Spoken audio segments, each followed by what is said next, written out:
Wake up! I'm Doug, and this is the Taste and Sensibility channel. And today on coffee episode number 7, we're looking at another single source coffee from good growers. And this is from a Guatemalan region of Antigua. So I bought these beans unroasted. I roasted them myself a couple weeks ago. I ground them just a few minutes ago and made a pot of coffee in my automatic drip coffee maker. And we're about to taste it now. Let me pour it so it can be cooling.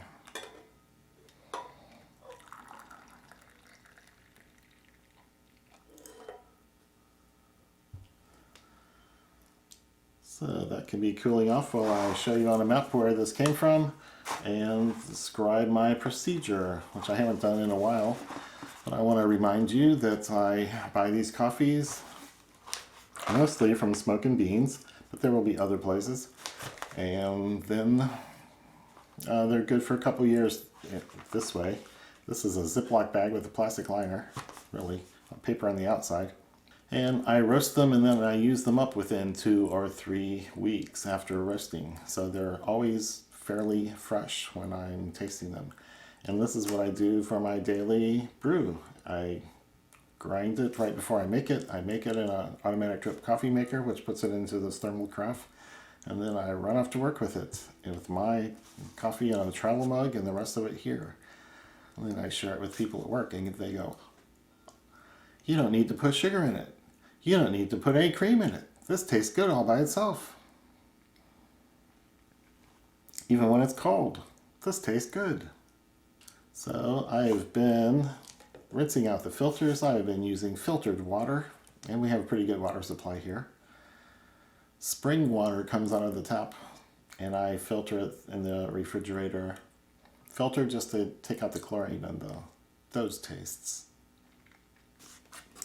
But as promised, I need to show you this location on a map. So this book is Coffee Obsession by Annette Maldvaer. And here's their Guatemala page. And this comes from the Antigua region, which is right here. And they say it's between the growing areas between 2 volcanoes. And they say that it comes from 2 different plantations, El Valecito and Plantation Santo Tomas. So those plantations provide the beans, and then they're milled at a mill in La Esquintla, which looks down lower elevation, closer to roads maybe. So the little blurb about the Antigua region here says, the first coffee producing region in Guatemala. These valley coffees grow at 4,260 to 5,250 feet. Then they give it meters, 1,300 to 1,600 meters above sea level. The weather is cool and dry. Coffee is sweet and balanced with nutty, spicy, and chocolatey notes. That is the general area of the growing region for this. And after it cools enough for me to taste things, I'll tell you what I find here. And this is our last Central American coffee. We've done 4. We did a couple in Mexico. We've done 4 Central American coffees after that. And episode 1 was a Nicaraguan. So that's really 5 from Central America. It is a great region. Just about everything I get there is sweet, fruity. If you don't roast it too dark, you get lots of sweet notes and fruity notes. And I'm getting some of that here. It's still pretty hot, but it's definitely plummy, fruity. I'm getting darker fruits too. It's pretty complex. It's like all the fruits. Plum, apricot, peach, strawberry, cherry. And then even dried fruits like raisins or dates, prunes, that sort of thing. The darker, more concentrated things without being sweet. I mean, it's not a sugary sweetness. It's not that sweet notes you get from raisins and prunes and dates. It's the fruity part that's very concentrated. There's a cocoa note too. It's harder to taste, seems to be harder to taste when they're warm. And this is cooling off. There's an earthiness to it. There's a green vegetal kind of thing, like broken stems.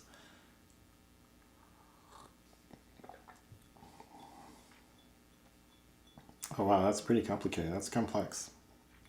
Okay, I want to do that again. And taste it more carefully, or let it cool off. Before I taste most of it, once I tasted it, I just had to gulp it down. So, before we taste again, let me remind you to like this video, give it a thumbs up down there, leave a comment down there, leave a question, and subscribe to the channel. And if you click that bell, you're going to get notified every time the new videos are posted. I'm only doing Mondays for now because I want to stretch these out and spread them out and try to get past the little social distancing, try to get into going to a couple of coffee houses here in the New Orleans area. I want to go to Cafe du Monde or maybe PJ's or French Press. Wait, nope, don't drink, let it cool off. Yes, I was planning to visit local roasters and go to several coffee houses, but I've changed course a little bit and spread these out. The second topic of the day is going to be rinsing out coffee filters. I'm going to do a coffee filter taste test. But first, I'm going to taste the coffee.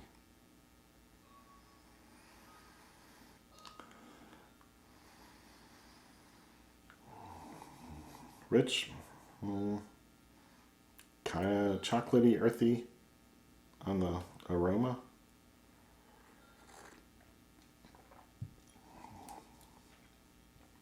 Little bit of acidity,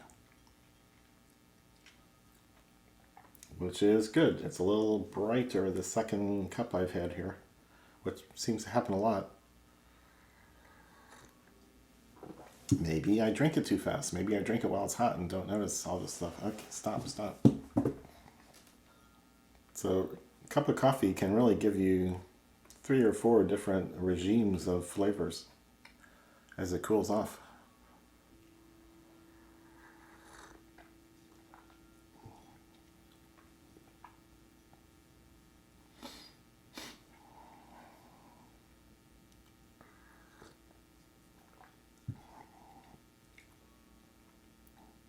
Yeah, the fruity notes are dark and rich. Black plums. A little bit of cherry. A dark cherry. And it's hard to describe how it's lacking sweetness. There's not the usual fruit sugar. There's not any kind of syrupy sugar. It doesn't have the usual fruity sweetness, but it's got fruity tastes and aromas. Just fairly interesting, and lots of them. I can't pick out everything. And then there's the chocolatey part. It's always seems to be connected to the earthiness in these Central American ones. As it cools off more and more, it tastes more and more like chocolate.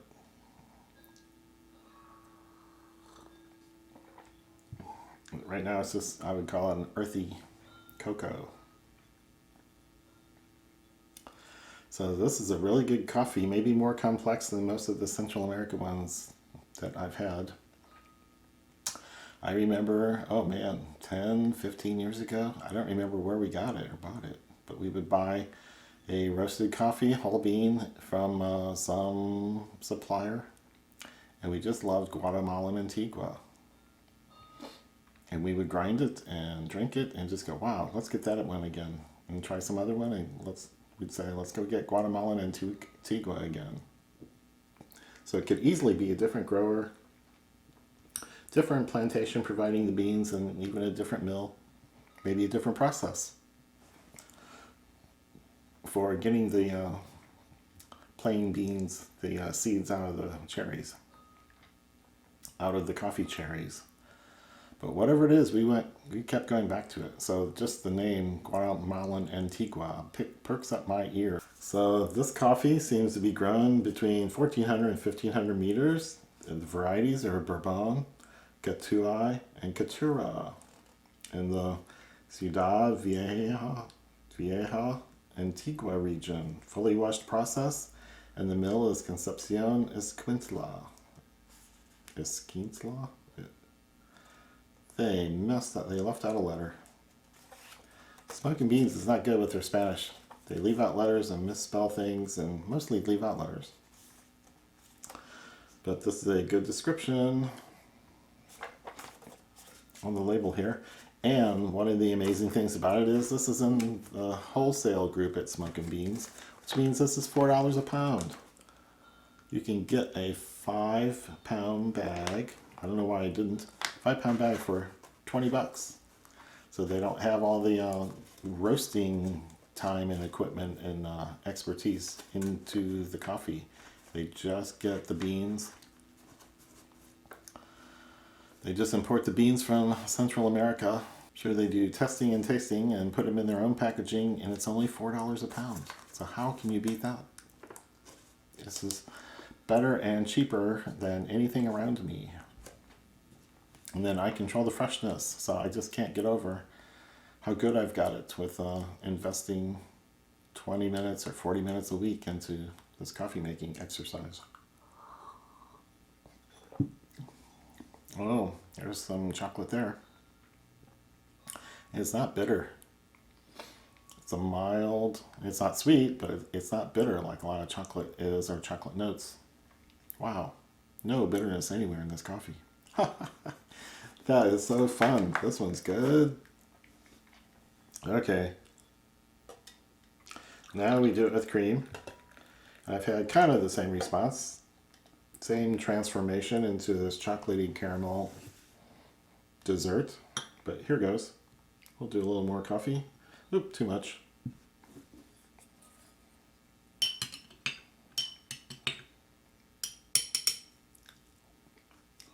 Yeah, oh yeah. It's like chocolate milk, but it's hot. Smells buttery, smells caramely.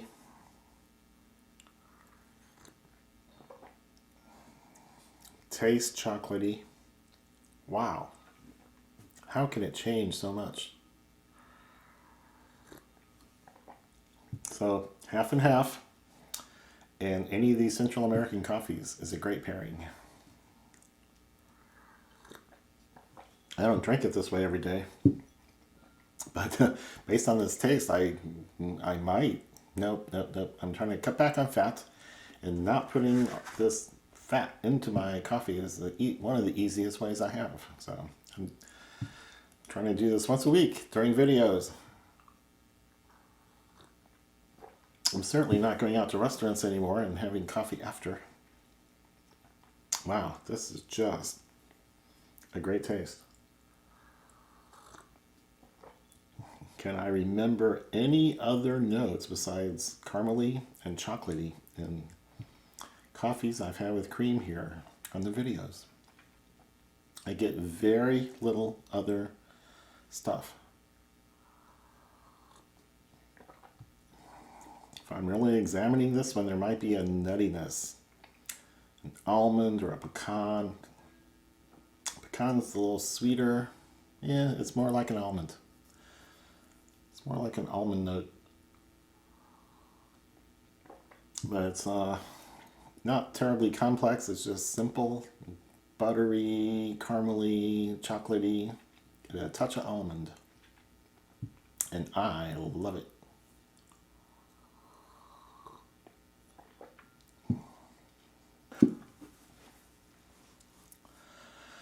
So the next topic is the importance of rinsing out your paper filters before you make your automatic drip coffee, if you use paper filters there, or before you do your pour over. And I kind of chuckled when I first saw this on some videos about coffee. And then I did this little experiment where I rinsed out the paper filters with hot water and then tasted that water. Here's a little bit of video demonstrating this with 4 different filters. And then I'll come back and wrap. Okay, the water is boiling in the electric kettle. So I'm about to bring it over, pour it into the pouring device, and I'll take the temperature.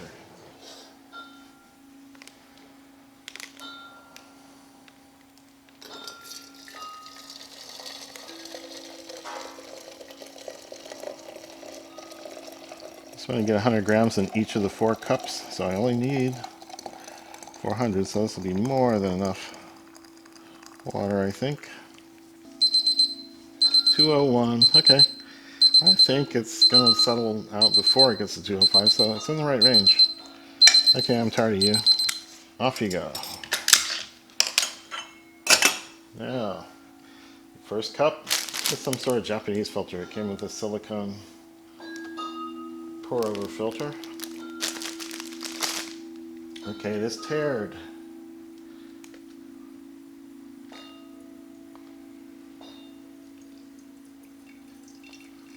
Wet as much of the filter as I can. I'm at 96, 97, 103. Okay, I'll have a little tolerance for that sort of thing. Okay, done with the scale, just letting it filter through. Next, this is Brew Right, the bleached white filter. Brew Right, number 4. So, tear this guy, tear this guy. Let's look for 100 grams. 99. A little bit more. 101. There we go. 101 grams. Filtering through. On to the next guy. This is Trader Joe's brown, unbleached. Fits this one, that one, this one, that one. Number 4. 94.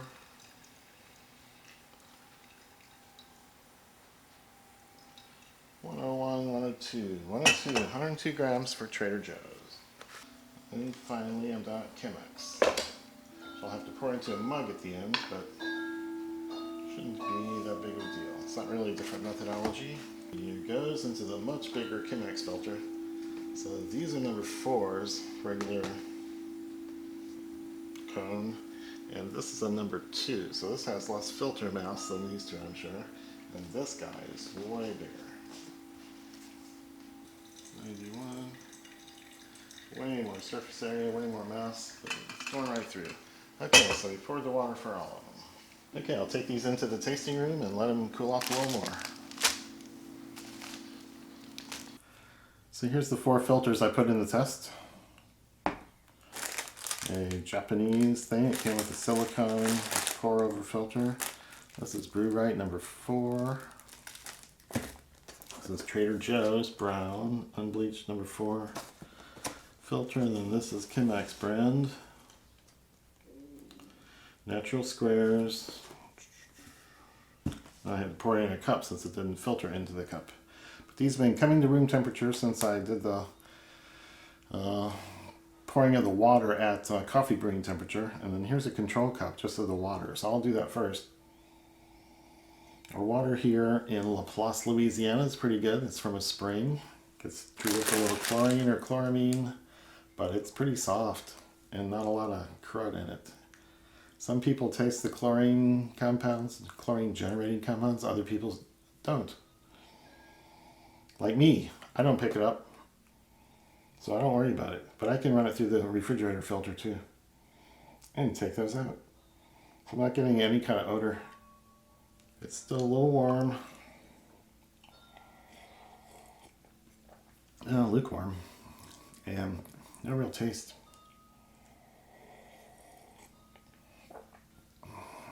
Nothing of the paper bag type stuff I was getting on these other ones. So, okay, here's the first one, the little Japanese filter for Mr. Silicone.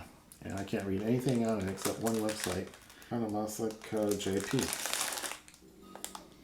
Otherwise I wouldn't know it was Japanese either.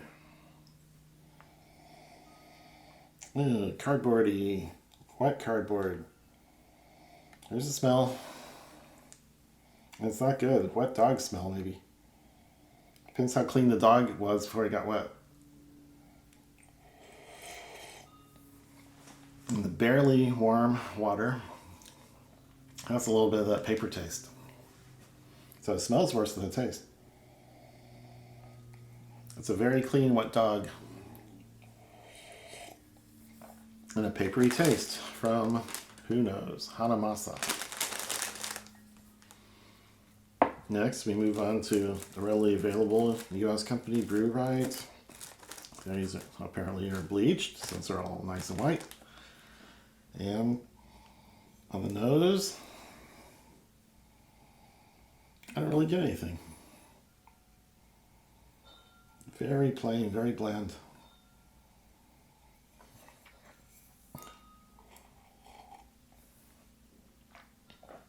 And tasting barely above room temperature, just 2 or 5 degrees, or maybe body temperature.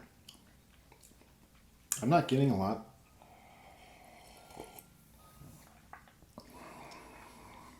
I don't get anything, smell or taste. So if I was going to do anything unrinsed, I'd go with that one. Now next, Trader Joe's. Let's see what the smell is.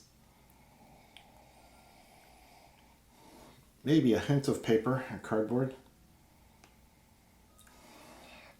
It's a lot less than this one, or I did smell it. This is a tiny bit warm also, but nothing extreme. It's just not much odor there. And on the taste, there's a little bit of something. Let's try to connect it with paper.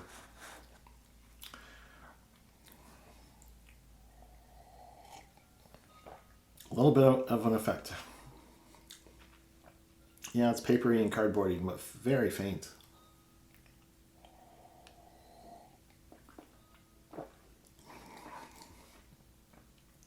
So, very mild taste. That shouldn't be too offensive if you don't rinse it beforehand. And then we move on to the Chemex, which is a huge whopping filter compared to the other sizes here. Don't get a lot of nose.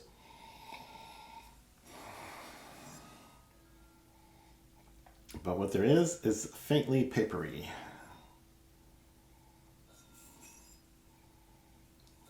Okay, taste.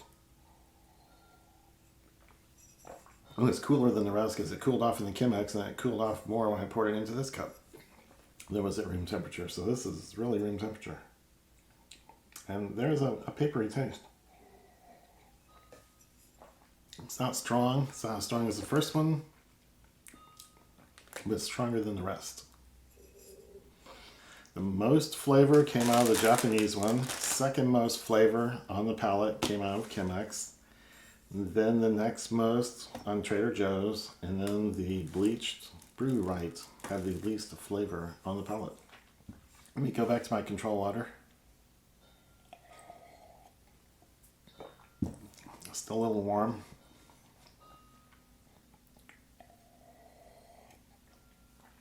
Very plain.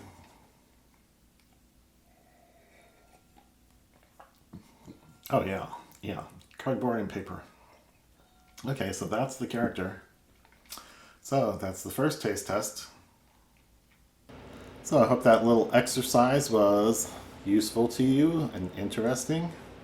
And I didn't really do the second test on that video. I'm going to do it here.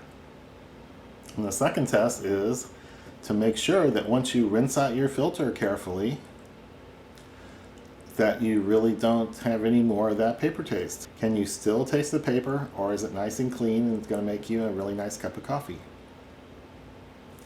So here is the original washings from a Chemex filter, which is the biggest kind and had quite a bit of taste. The most papery tasting one was an obscure Japanese thing. It came with that little silicone pop-up thing. So that's not widely available. That's not the filter most people will be getting, but people might get a Chemex if they're doing pour-overs or any of those other brown things. So this is more water that washed through after the 200 grams of the original washings. So I don't smell anything on it. It's not very warm. So tasting ought to be pretty easy.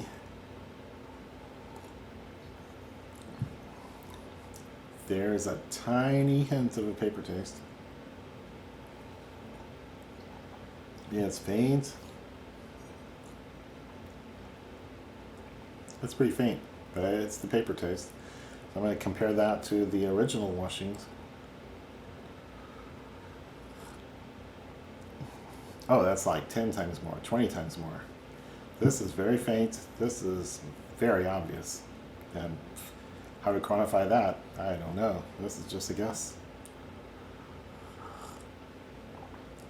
10, 15, 20 times would be a good guess on how much more paper taste there is here than here.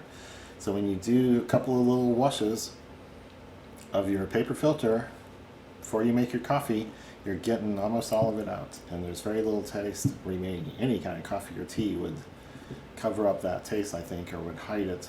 I'm not a great coffee taster, so maybe some people could still taste this, but I find it very hard to believe.